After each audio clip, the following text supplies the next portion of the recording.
I was never able to have children of my own. After years of test treatments and heartbreak, my husband Tom and I decided to adopt. That's how Lena came into our lives. She was 4, quiet, scared, and already carrying more pain than a child should. But the moment I saw her, I knew she was mine. We brought her home, gave her her own room, filled it with stuffed animals and warmth. Slowly, she began to trust us. She called me Mom. She clung to Tom like a lifeline. And we built a family, imperfect but full of love. Tom worked long shifts to keep our household steady, while I poured every ounce of myself into raising Lena. From learning her favorite snacks to helping her sleep through nightmares, I tried to give her everything she never had. Her first school play, we were in the front row, tears in our eyes. Every birthday, every scraped knee, every silly joke, we were there. Even as she grew into a teenager and things got more complicated, our bond never wavered. At least, I believe it didn't. Around her 17th birthday, Lena started asking questions about her biological parents. I wasn't surprised. Curiosity is natural. We were open about her adoption from the start. Tom and I supported her digging into her past, but gently reminded her that some answers might hurt. She started spending more time online, talking less, withdrawing. I chalked it up to teenage moods. But something in her changed, something I couldn't reach.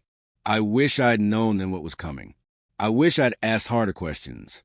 Because the daughter I raised, the girl I loved more than my own breath, was slowly slipping away, and I didn't see it until it was too late.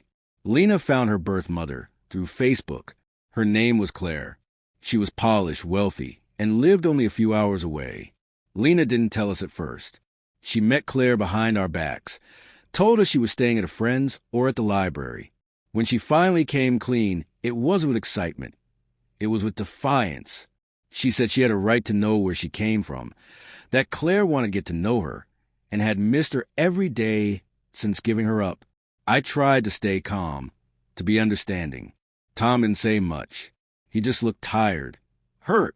Claire began inviting Lena over more often. Shopping trips, dinners, even a weekend getaway.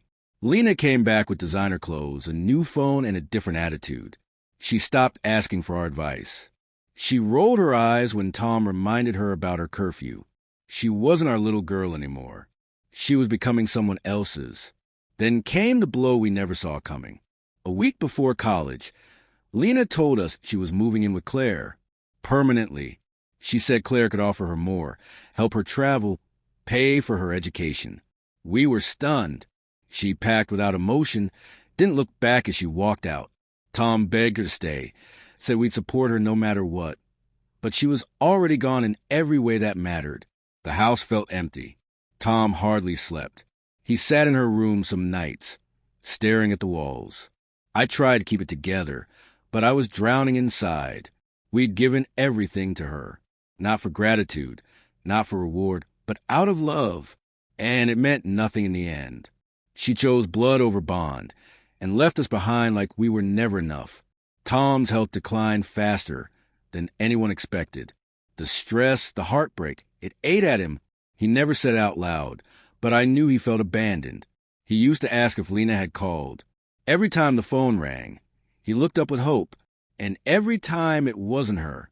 I messaged her once, told her he was sick. She saw it, never replied. Over the next 2 years, Tom needed help with almost everything. I did it all, meals, meds, doctor visits, alone. The loneliness was sharp, but watching him suffer silently was worse.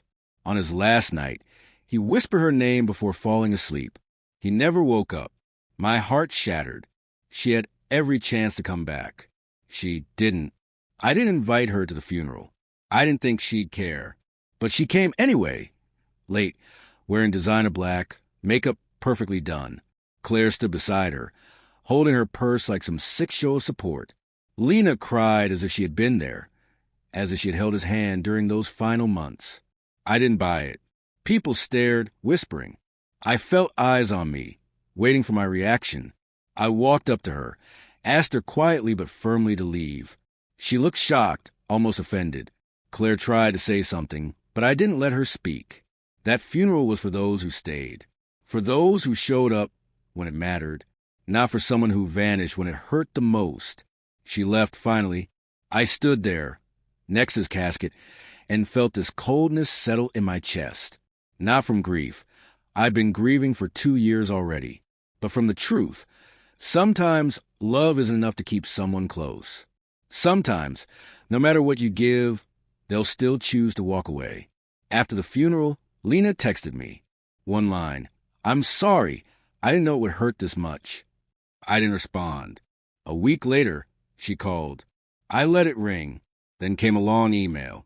She said she made a mistake. That Claire wasn't who she thought she was. That the freedom and money came with strings. That she felt controlled, watched, used.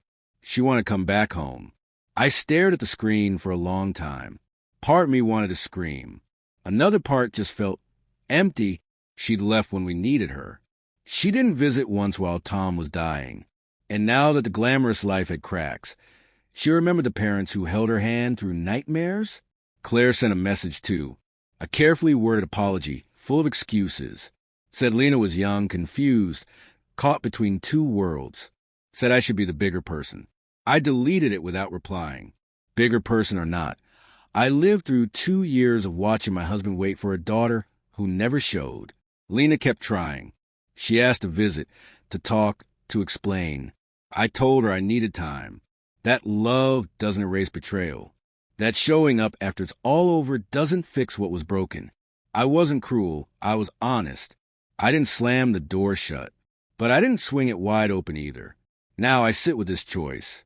To let her back in and risk reopening wounds, or to protect what little peace I have left. I don't hate her. I just don't trust her. And I don't know if I ever will again.